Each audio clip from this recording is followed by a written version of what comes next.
Fair enough. There's the latest runner to get on track for the next Wally's Wisdom. No rockets in this one, I think it's fair to say, folks. Well, Roy Rocket.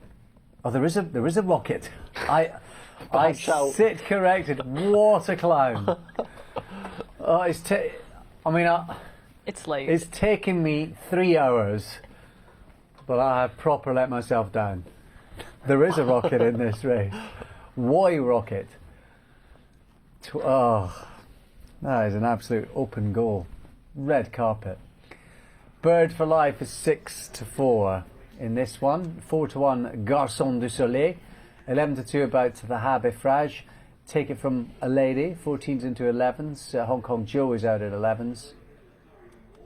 General Brook is 12-1. Would you have liked to have got a contract for Hong Kong? I would have done, definitely. I was talking to someone about this the other day, but I was too heavy, really. That was the issue. Otherwise, they'd have snapped me up, I would have thought. Of course, yeah, absolutely. No, it's silly of me. Yeah. Rich, 11-8 in a not 55. I mean, she was the one that didn't win last week. Let's just reprise that. It was her and Oregon's Gift who was looking for a quick-fire double under a penalty, having won the night before at literally 28 hours beforehand. And they came to the line. Oregon's Gift had made all the running, was in front, and she came absolutely flying down the outside. Photo finish. Needless to say, the photo wasn't clear on the night or whatever. Judge called the wrong finish. A couple days later, places reversed, and Bird for Life went from having a second career success to having yet another placed effort at Kempton, and Oregon's Gift got the win. So I think a lot of the money is because she didn't win, but she was a really close second last week. That was actually in a higher level race, in a not to 60, not to 55, and the fact that Wally's Wisdom came out, who I thought would be the main danger to her. I mean, that sort of left her kind of at the top of the pile. I wouldn't back her at this price. She's a fantastic filly. She loves it. She loves Kempton more than I do. She's run over course and distance 5 times. She's won once. She's been placed 3 times. Her worst effort was 4th. She is a 5-pound better filly around here than she is anywhere else. But 11-8 in this company, I mean, anything could happen. Well, I suppose it's more in this grade rather than the company, because I suppose the company's the point, isn't it, George? You've got 5 maidens in here. You can probably tot up horses. I mean, General Brook has won 1 race in 4 years. That's the sort of contest we've got. What has she got to beat? Well, if it was at Brighton, your horse would take all the beating. The Rocket. Why Rocket? Yeah. But I definitely would take her on at this price, because she's running off what looks to be a career high. Well, what is a career high mark, and I know they changed the result the last time, but you've been moved up for not winning. Yeah, I mean, she got put up £3 for winning. And now, do you think that's unfair? I do. If you're allowed to retrospectively even handicap to put a horse up for doing nothing, you should be allowed to retrospectively handicap them if the result is flipped. Because actually at the time they have gone back and re-handicapped Oregon's Gift, because actually I think he was only put up 1 or 2 for his second, and he's now been put up 4, but he was running under the penalty. So see, I think situations like that, where obviously in front of your eyes you've seen the race unfold, yes, but actually in official terms it hasn't happened. I think like a horse who falls at the last when it's going to win by 5 and lengths, they put it up and gets put up £6, who hasn't collected a penny of prize money. Everybody can see it. Let it be sent off at 2-1 on shot or whatever next time out, and everyone can think it's a well handicapped horse. Maybe it is a well handicapped horse. Just let it roll. That is the thing. I don't really understand. How can you get penalised for something that didn't happen but might have happened? It does look, particularly from an outside view, not growing up the handicap system, the handicappers don't want horses to win. I don't see, I mean, bookmakers will take that into consideration when they offer prices, won't they? Of course. I mean, and if you want to steam in on a short price horse that we all are aware of what's happening, cool. But there must be a line in the handicapper's book, but I don't, to this day, I don't understand how you can get handicapped for something that didn't happen. It was, yeah. It's not. It wasn't me moment, wasn't it? Sort of thing. Do you know what I mean? Yes. But anyway, all the handicappers watching this are saying, "You stupid boy," and usually they're right, but it still seems a bit odd to me. So that if for whatever reason she doesn't win, who's most likely to trouble? I mean, you just argue a case, I guess. The one I ended up on was General Brook. I know it's been a long time between drinks, and he broke a very long hiatus with his win over course and distance 2 starts ago. In a similar level handicap, he beat Hold Hands and Diamond Reflection. The form has not really been franked, and then he just epically bombed last time out, to put it mildly, in an apprentice handicap, lower level over slightly shorter, but there was absolutely no excuses. He gets the cheek pieces back on today. He does like to go forward. When he won last time, he made all the running. He's drawn an 8. There doesn't look to be a whole lot of pace in this race. Luke Morris picks up the bride. Maybe he can just walk the dog. I mean, this is a winnable race if he can get the fractions right. We know Luke can. If the horse can do it. Ooh. Exhale's gone 33s into 20s. This is the one horse that I just wanted to monitor in terms of the market. He's been hurdling. He's running for the first time on the flat now for Ian Williams. He ran in the flat in France for Francois Dumaine. Yeah. He was the one horse not well. that you wanted just to keep an eye on the market. He's been clipped, whether that's just because that's the sort of race it is, 4-1 bar the favourite, and they'll tipple away at a few each way, or whether that is some sort of genuine hope, who knows. But that horse is actually just going in. Was there 3 to low, George? Was there anything you...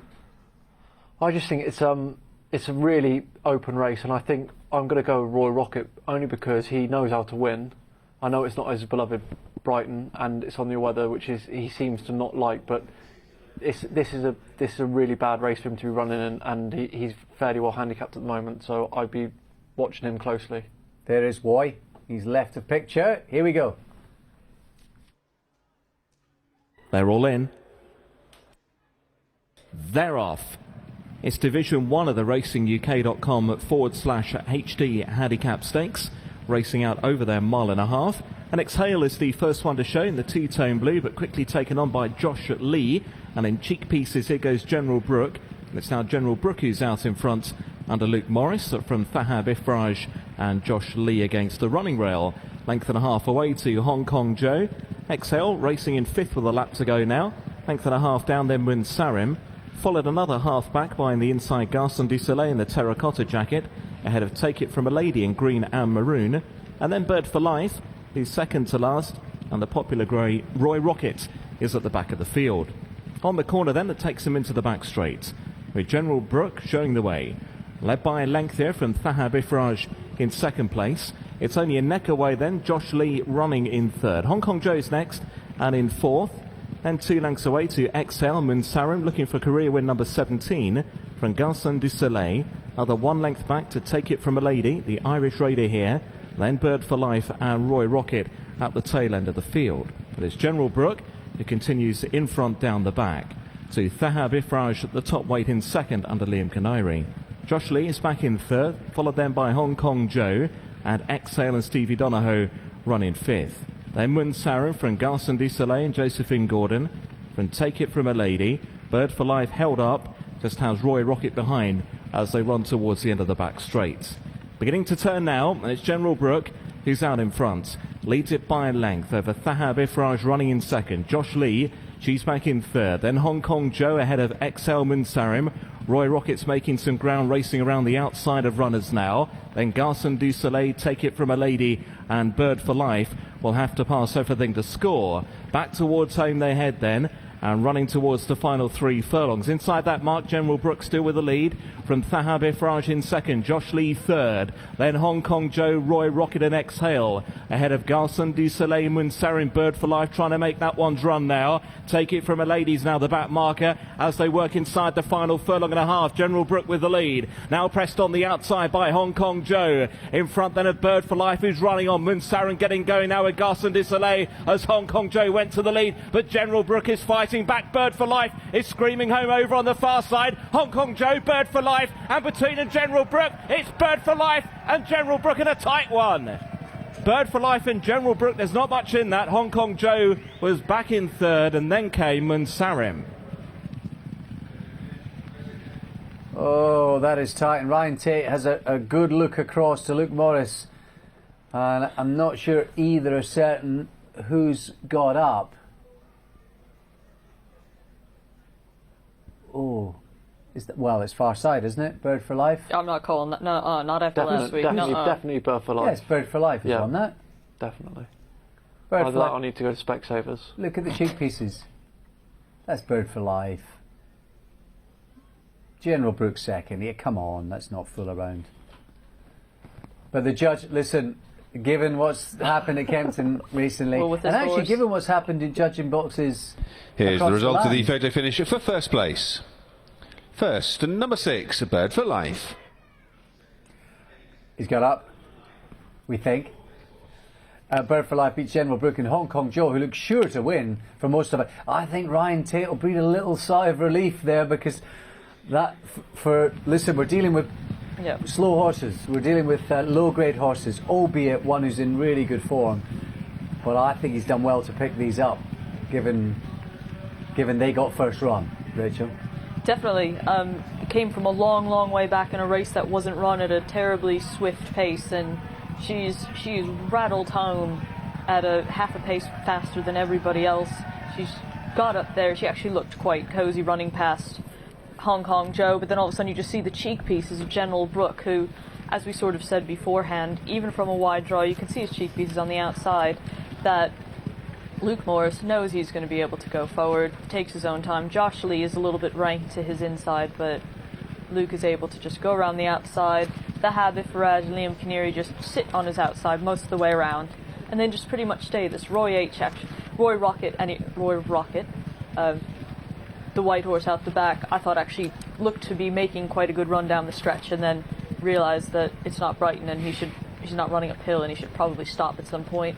And the winner is second from last, as she always is, and I'm surprised that she got there with about a furlong and a half to go. She was nowhere, and you just started to see the white cap moving, but Hong Kong Joe looked to get a full head of steam on the outside, but then again, Hong Kong Joe is now an 0 for 28 maiden, but yet again has run a really good race in defeat.